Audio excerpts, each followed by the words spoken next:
Oi. Olá.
Vamos retomar?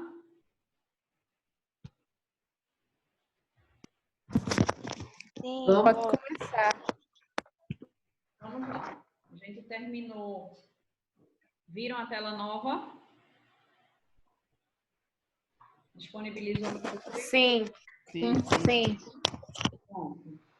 A gente finalizou no bloco passado falando sobre o princípio da especialidade, né? Depois do princípio da especialidade, se não for o caso de um aparente choque entre uma norma geral e uma norma especial, o que eu posso usar? O princípio da subsidiariedade, que é aquele que a gente chama também de soldado de reserva. Há Rogério. também a possibilidade de aplicar duas normas àquele crime, mas a situação já não é de uma ser geral, genérica, e outra ser especial. A situação é, uma prevê o crime com mais gravidade e a outra prevê a conduta, o crime não, a conduta com menos gravidade. Então, eu só vou utilizar aquela tipificação, aquele crime que faz uma previsão menos gravosa de pena, se não houver possibilidade de encaixar essa conduta num tipo penal que faça a previsão mais gravosa da pena. Como é que eu identifico isso? Geralmente, os crimes chamados de crimes subsidiários, não é regra, mas quase sempre eles fazem uma previsão na hora da pena. Eles fazem a especificação da pena e dizem, procurando aqui, por exemplo, e dizem que só incidirá aquele crime se não constituir crime mais grave. Olha um exemplo. O artigo 132 do Código Penal, que fala sobre perigo para a vida ou a saúde de alguém. E ele diz, expor a vida ou a saúde de outrem a perigo direto ou iminente, pena. Detenção de 3 meses a 1 ano, vírgula, se o fato não constitui crime mais grave. Quando o próprio crime diz assim, se não constitui crime mais grave, eu estou dizendo que eu só vou aplicar o 132 se eu não conseguir encaixar a minha conduta num crime que tenha pena mais grave que ele. Então, esse é o princípio da subsidiariedade. Há também duas normas aplicáveis. Uma é mais grave, a outra é menos grave. Eu só fico com a menos grave se não for possível encaixar a minha conduta num tipo penal mais grave. Por isso que a gente chama de soldado de reserva. A gente só vem para esse segundo se houver necessidade. Se o primeiro suprir, eu fico com o primeiro. Certo?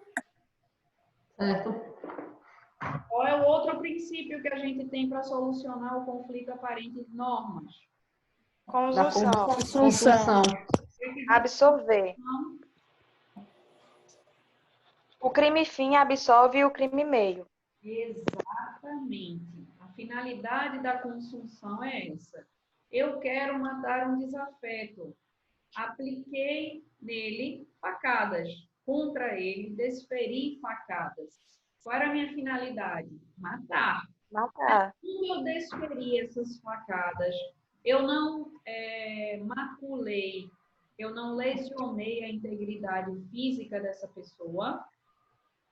Sim, lesionou. Lesionar a integridade física de alguém constitui o artigo 129, lesões corporais. Então, eu lesionei e matei.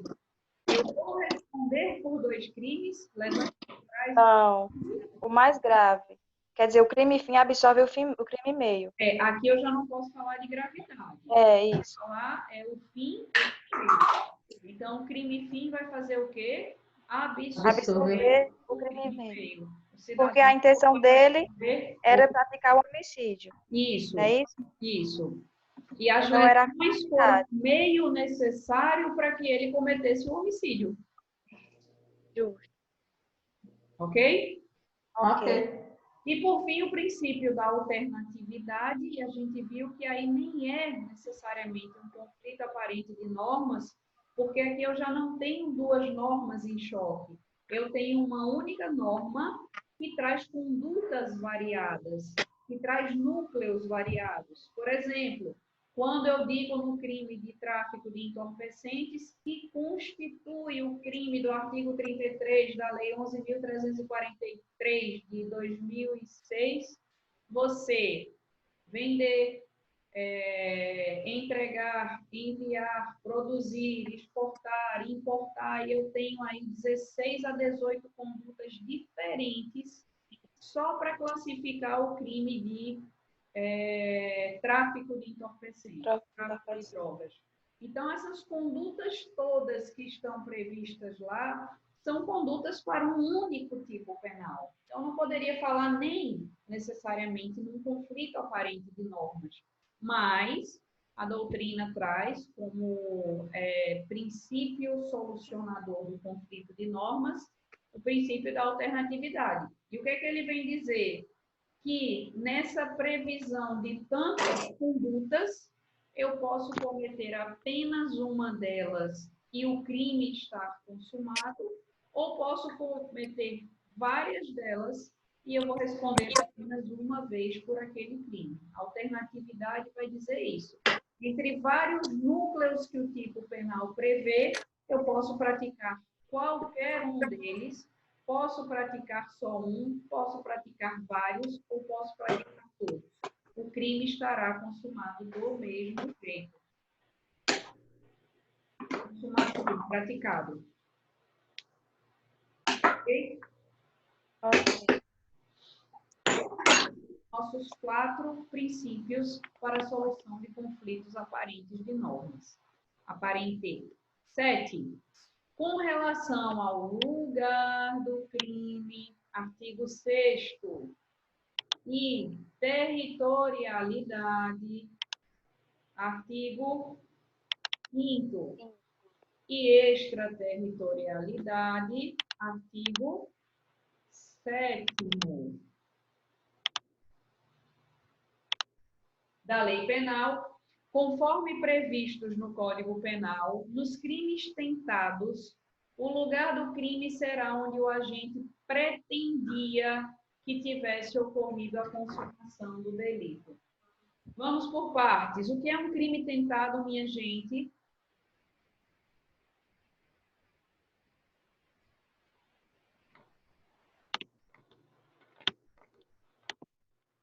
Falei sobre isso para vocês, não?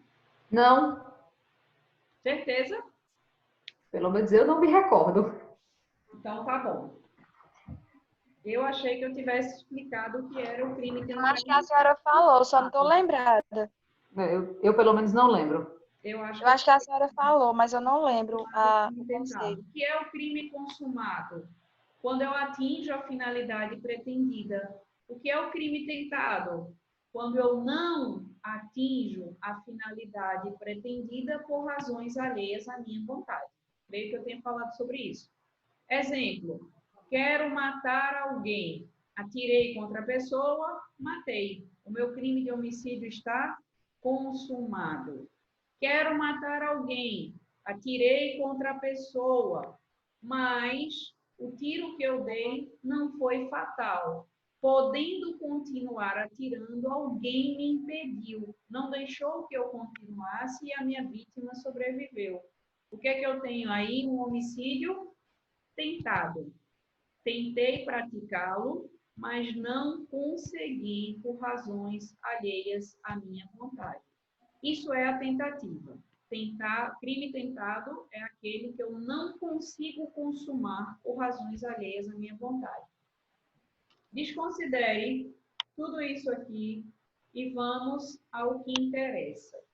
Nos crimes tentados, o lugar do crime será onde o agente pretendia que tivesse ocorrido a consumação do delito. O que é que o artigo 6º fala sobre lugar do crime?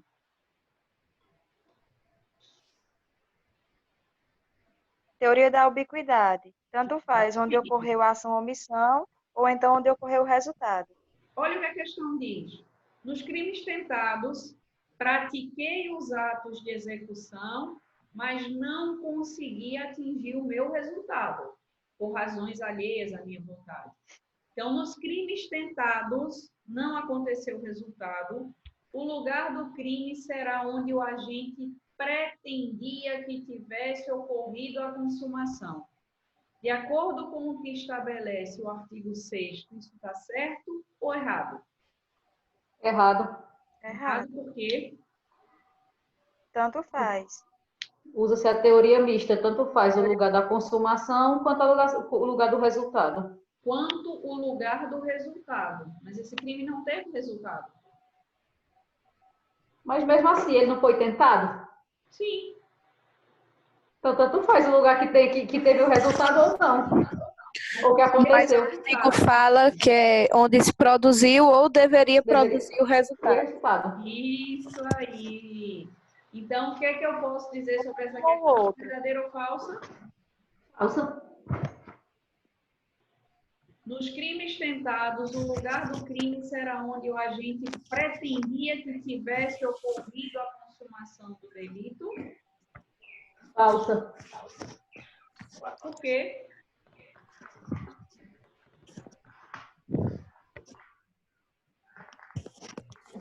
Porque o artigo 6º fala que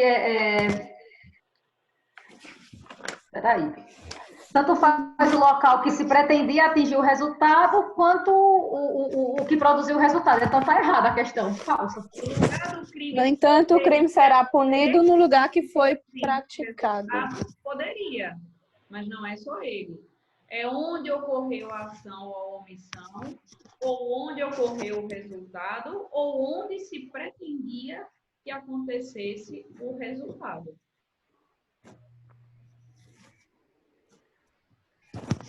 Certo. Ok? Ok. Alguma dúvida? Ok. Não. No crime continuado, somente será aplicada a lei nacional quando os fatos constitutivos tiverem sido praticados em território brasileiro. Eu não recordo, não. Mas como a gente não falou de crime continuado, essa questão não deveria estar aqui e eu creio que eu não a considerei na correção da prova. Creio que não considerei na correção da prova. Mas eu vou dar uma verificada. E vejam na nota que vocês obtiveram se porventura essa questão foi considerada. Mas ela não é para ter sido considerada. Eu me bati nessa questão aí, viu? Pois é. Mas, por favor, creio que todo mundo, foi a questão mais comentada. Professora. Não era para estar aqui porque a gente ainda não falou sobre crime continuado. Eu vou falar na classificação agora, quando a gente começar a teoria do crime. Então, eu creio que eu não tenha considerado essa questão aqui na hora da correção, não. Mas verifiquem aí, se por acaso tiver ficado faltando um ponto, pode ter sido dessa questão. Vocês me falam que eu vou pedir a correção, a alteração da nota, tá bom? Desconsiderem essa questão aqui. A gente pode até trabalhar ela quando a gente trabalhar o assunto da classificação dos crimes. Aí a senhora vai conceituar o continuado só quando a gente tiver vendo teoria do crime, é? Quando a gente começar a teoria do crime, a gente já vai falar sobre a classificação dos crimes, porque eu vou precisar da classificação lá no estudo da teoria. Então, a próxima aula provável já é com a classificação dos crimes.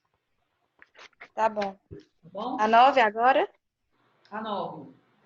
Em razão da situação política do país, foi elaborada e publicada em 1º de janeiro de 2017, Lei de Conteúdo Penal prevendo que especificamente durante o período de 1/2/2017 a 30/11/2017, que é isso que eu tenho aqui?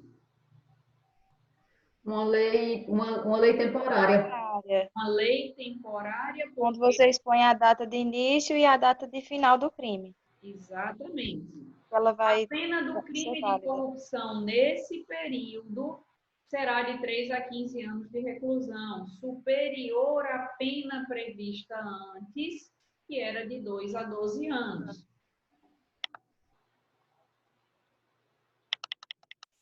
No dia 5 de abril de 2017, portanto, dentro do período de vigência da lei, determinado vereador pratica crime de corrupção passiva, mas praticou aqui em 5 de abril, mas só foi denunciado. O Ministério Público só ofereceu denúncia contra ele em janeiro de 2018, quando a lei já tinha perdido a vigência.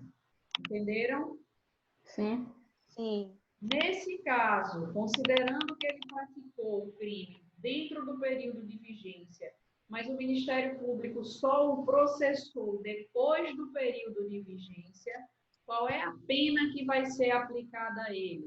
A de 2 a 12 anos, observando o princípio da irretroatividade da lei penal mais gravosa? Não. É falso. Não. Qual a justificativa? Eu coloquei assim. Posso ler? Pode. Se caso alguém comete um crime na vigência de uma das leis, seja ela excepcional ou temporária, que são a ultratividade, onde elas jogam seus efeitos para frente, mesmo após sua vigência. Calma aí. Desse ponto de vista, a lei temporária, mesmo que surgir uma nova lei para beneficiar o réu, a lei temporária irá prevalecer. Exatamente. Não importa quando o Ministério Público o denunciou.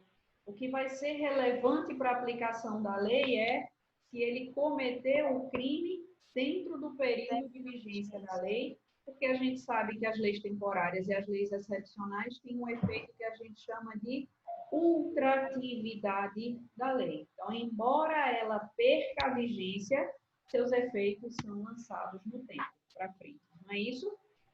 Sim.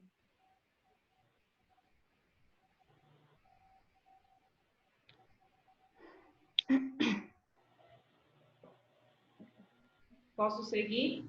Pode. 10. Em 7 de janeiro de 2017, João praticou conduta que à época configurava crime punível com prisão. O resultado desejado pelo autor, no entanto, foi alcançado somente 2 meses, ou seja, em 7 de março do mesmo ano. Praticou a conduta em janeiro, o resultado só aconteceu em março, momento no qual a conduta criminosa tinha previsão de ser punida com pena menos grave, restrição de direito. Quando ele praticou o crime em janeiro de 2017, o crime era punível com prisão. Quando o resultado aconteceu em março, o crime era punível só com pena restritiva de direito. Nessa situação hipotética, de acordo com a lei penal, considera-se praticado o crime somente em 7 de março de 2017. Verdadeiro ou falso? Falsa. Falsa porque aí é o resultado. E de acordo com a teoria da atividade, que é o tempo do crime, artigo 4, fala que é onde houve a ação ou omissão do crime, não o resultado. Exatamente. O crime aqui considera-se praticado em 7 de janeiro. 7 de janeiro. Ok, gente? Ok.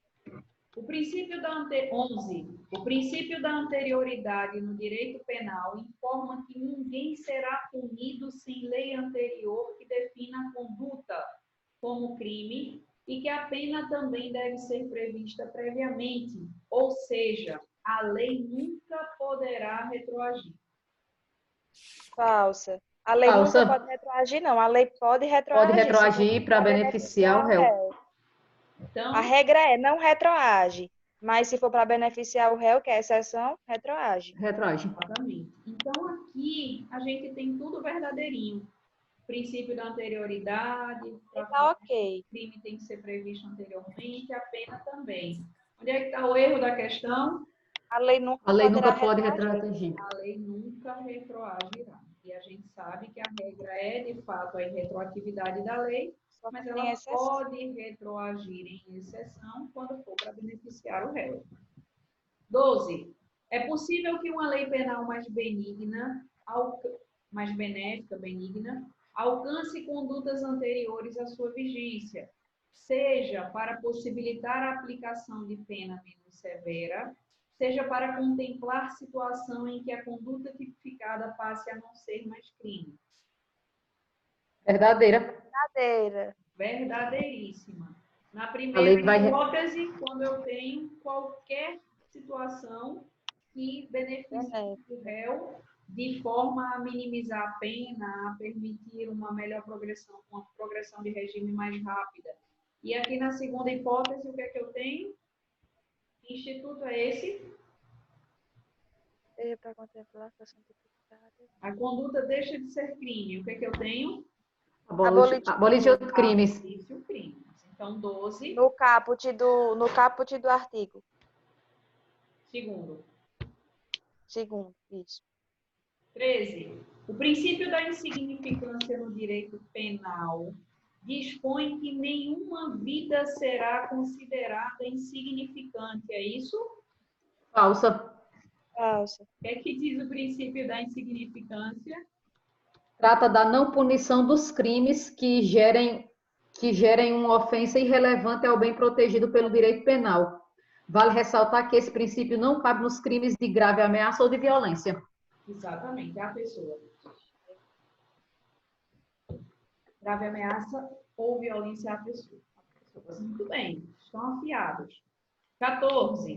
O princípio da intervenção mínima do direito penal significa que a pessoa só cometerá um crime se a pessoa a ser prejudicada por esse crime o permitir.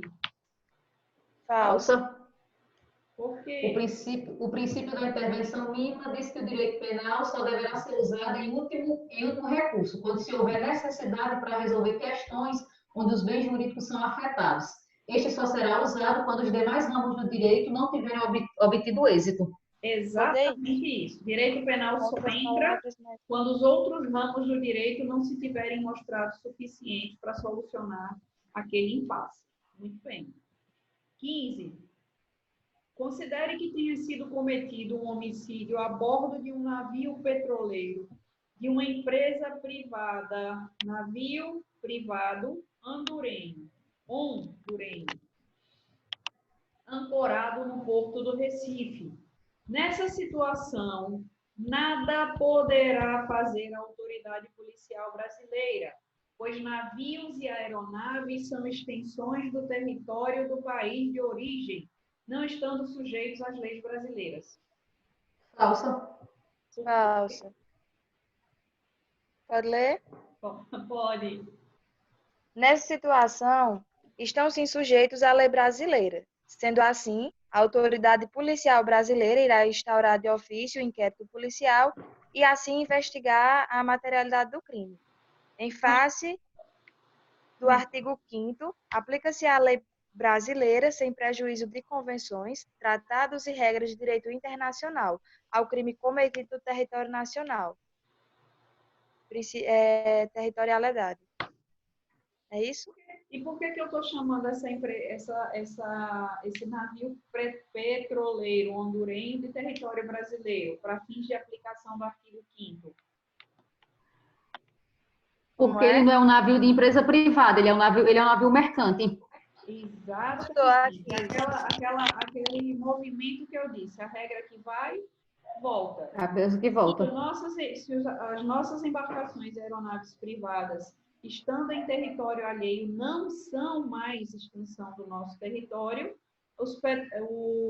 as aeronaves e as embarcações estrangeiras privadas, estando em nosso território, serão também nosso território. Então, por isso vai se aplicar a lei penal brasileira e não a lei penal do bem. Estrangeira. Certo. Ok? Ok. 16. Havendo conflito aparente de normas, aplica-se o princípio da subsidiariedade, que incide no caso de a norma descrever várias formas de realização do tipo, bastando a realização de uma delas para que se configure o crime. Falsa. Essa Falsa. descrição aí é o princípio da alternatividade. Exatamente. E a subsidiariedade é o estado de reserva. Exatamente. Acabei de relembrar a vocês os 4 princípios. Então, essa especificação que está aqui é a especificação do princípio da alternatividade e não do princípio da subsidiariedade. De acordo com o princípio do ne bis in idem, o agente não pode ser responsabilizado por 2 ou mais crimes, caso tenha praticado apenas uma conduta. Falsa. Falsa. Por quê? O bis in idem diz que não se pode usar o mesmo agravante para aplicar 2 vezes a mesma pena ao réu. A vedação do É a vedação do princípio. É proibido. É proibido usar 2 vezes uma conduta para aplicar uma mesma pena. Aplicar a mesma pena ao fato delituoso. É isso? Aqui está dizendo que o agente não pode ser responsabilizado por 2 ou mais crimes caso tenha praticado uma única conduta. Veja, é falso, de fato. A regra é justamente essa que vocês estão dizendo. Mas para que fique mais claro, imagine que eu tenha dado um único tiro e com um único tiro eu tenha atingido 2 pessoas. Eu tenho uma única conduta, não tenho? Sim. Um tiro. Mas eu não atingi 2 pessoas? Sim. Então, eu posso sim ser responsabilizado pelos 2 ou mais crimes que eu cometi, ainda que eles tenham derivado de uma única conduta. O que eu não posso? Eu não posso ser punida 2 vezes pelo mesmo crime. O que eu tenho aqui é uma conduta, mas a prática de 2 ou mais crimes. Então, se eu tenho 2 ou mais crimes, eu vou responder pela quantidade de crimes que eu pratiquei. A resposta é exatamente essa daí. Entendido? Sim. Alguma dúvida em relação a essa? Dá só mais um exemplo. Nenhuma, professora. Oi? Tem mais algum exemplo que a senhora possa dar? Tem. Vamos lá. Eu estou sob direção perigosa. Atropelei e lesionei 2 pessoas. Estou dirigindo uma vez um único carro. E nessa direção perigosa, eu lesionei 2 pessoas distintas, diferentes. Quebrei o braço de uma, quebrei a perna de outra. Eu pratiquei quantas condutas aqui? 2. Uma conduta. Ação. Quantas Uma. condutas eu tenho? Uma só. Única, igual lá no tiro. Mas quantos crimes eu cometi? 2. 2 crimes. A mesma situação. Então, o que o bis in idem fala não é, e aí eu queria deixar essa observação só para que não ficasse confuso, que não é que eu não posso ser punido mais de uma vez por uma única conduta. Eu posso. O que eu não posso ser punida 2 vezes é por um único crime. Mas se de uma conduta resultar 2 ou mais crimes, eu vou responder por todos os crimes que eu pratiquei, ainda que todos eles tenham derivado de uma única conduta. Entenderam? Professora. Então aí está errado quando ele diz que o agente não pode ser responsabilizado. Ele pode sim ser responsabilizado. Ele pode. Como é que Professora. estaria correta a aplicação do ne bis in idem aí? Se eu dissesse que o agente não poderia ser responsabilizado 2 vezes por um único crime, aí estaria correta a aplicação do princípio. Mas quando ele diz que ele não pode ser responsabilizado pelos crimes que ele praticou, ainda que decorrentes de uma conduta, é o erro da questão. Alguém quer falar mais? No caso, a questão se torna falsa por conta da descrição desse princípio, né? Porque ele está dizendo que você não pode ser responsabilizado, mas você pode. O que eu não posso é atropelei alguém e lesionei alguém. Aí eu vou responder pelo crime 2 vezes, ou então a mim vai ser, deixa eu dar um exemplo aqui mais prático. Eu matei alguém por motivo fútil, certo? Quando eu mato alguém por motivo fútil, eu tenho um crime de homicídio qualificado pelo motivo fútil. Ele vai se tornar mais grave porque vai incidir sobre ele uma qualificadora. E eu tenho lá nas agravantes situações que também aumentam a pena, a previsão do motivo fútil. Então, o juiz, na hora de aplicar a pena para mim, a minha pena, ele vai dizer que vai aplicar uma pena mais grave porque o meu crime foi qualificado pelo motivo fútil e vai depois aumentar a minha pena de novo porque existe uma agravante por motivo fútil? Não, porque ele está usando a mesma circunstância 2 vezes para tornar o meu crime mais grave. E isso não pode acontecer. Entenderam? Beleza. Ele não pode é Professora, crime ou a mesma circunstância para responsabilizar 2 vezes a mesma criatura. Agora, se de uma única conduta ele praticou 2 crimes diferentes, ele vai ser responsabilizado pelos 2 crimes. Oi. e se forem crimes diferentes? Ele vai ser responsabilizado também. Imagine que eu disparei querendo matar alguém, aí no disparo eu lesionei uma pessoa e matei quem eu queria. Uma única conduta. Matei uma pessoa e lesionei outra. Crimes distintos. Vou responder pelo quê? Pelo homicídio de um e pela lesão do outro. Pela lesão do outro. Tecnicamente seria isso.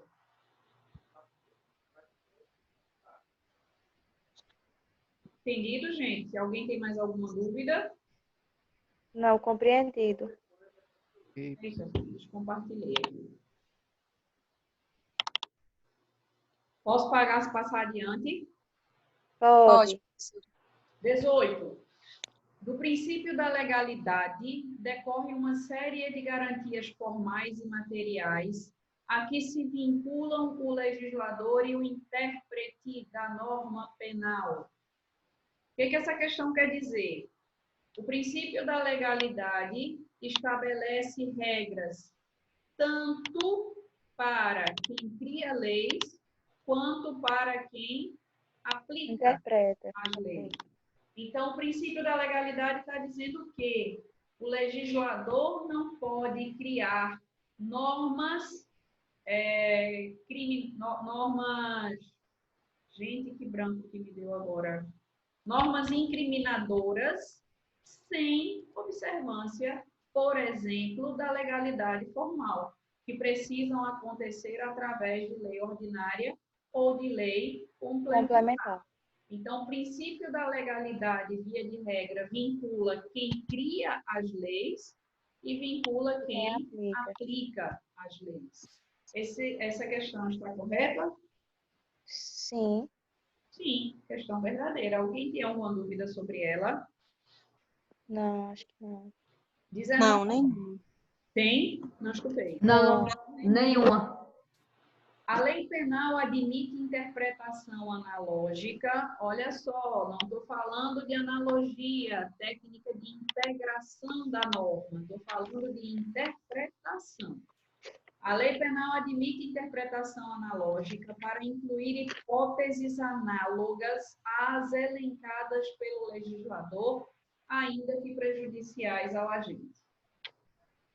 Sim, verdadeira. Por quê? Falsa. Quem disse verdadeiro? Por que está verdadeiro? Ah, não, me confundi. Eu achava que estava na 20 já. Não, 19. 19. Falsa. Falso. Falsa. Por quê? Porque a interpretação análoga só pode ser usada em situação excepcional, onde existe uma lacuna, que não tem a norma e só pode usar em bona parte, para beneficiar o réu. Alguém respondeu diferente. Vamos lá, gente. Acabei de grifar aqui para vocês. Alguém quer falar? Alguém? Ok, verdadeiro. Hã? Ela é falsa, professora. Não é não. Vamos lá. Quando eu trabalhei com vocês interpretação analógica, Coloquei Tá verdadeiro. vendo? interpretação analógica é diferente de Analogia. analogia. O que eu disse a vocês? Analogia é uma técnica de integração da norma. Então, onde não existe norma, onde existe uma lacuna da lei, eu uso a analogia. Eu pego uma norma aplicável a um caso semelhante e trago para suprir essa necessidade, esse vazio legislativo. Então, eu tenho uma analogia como forma de integração de um vazio da lei. A analogia, sim, só é possível quando ela for em bonam partem, quando ela for para favorecer o agente. Já a interpretação analógica, não. Como o próprio nome está dizendo, eu não vou suprir nenhuma lacuna. Existe uma lei, existe um comando normativo. O que é que eu preciso? Interpretá-lo. Então, eu tenho lá, qual foi o exemplo que eu dei a vocês? Artigo 121, parágrafo 2º. Exatamente. Quando eu tenho o exemplo das qualificadoras do crime de homicídio. Eu coloquei verdadeiro. Pronto, e é verdadeira. Por quê? Eu tenho lá, o legislador disse que o meu crime vai ser qualificado quando? Quando eu cometê-lo através de asfixia, fogo, veneno, explosivo ou qualquer outro meio insidioso ou cruel. O que é que o legislador está dizendo? Que eu posso cometer por esses meios, mas posso usar da criatividade humana para criar um novo meio que seja cruel.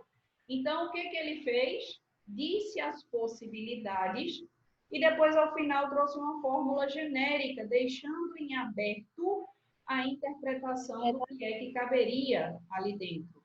Asfixia, fogo, explosivo ou qualquer outro meio insidioso cruel. Então, fica para se interpretar o que é um meio cruel para colocar ali dentro.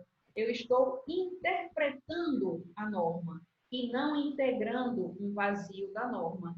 Então, a interpretação analógica pode sim incluir essas hipóteses análogas, ainda que prejudiciais. Quem não pode ser prejudicial é a analogia, porque ela não interpreta uma norma existente. Na verdade, ela vai pegar uma norma paralela para jogar ali naquele caso concreto. Entenderam? Sim, entendemos. Pronto. 20, aqui está avisando para mim que tem menos de 1 minuto. A respeito da aplicação da lei penal, do crime da imputabilidade, julgue o item. Situação. Pedro residia na cidade X com sua companheira Maria. Em uma discussão doméstica, Pedro esfaqueou Maria, que foi atendida na cidade Y, já que X não tinha atendimento médico adequado. Maria faleceu na cidade X. Assertiva. Nessa situação, considera-se lugar do crime a cidade X. Maria faleceu na cidade Y. Foi ferida na cidade X, morreu na cidade Y. Cara, eu fiquei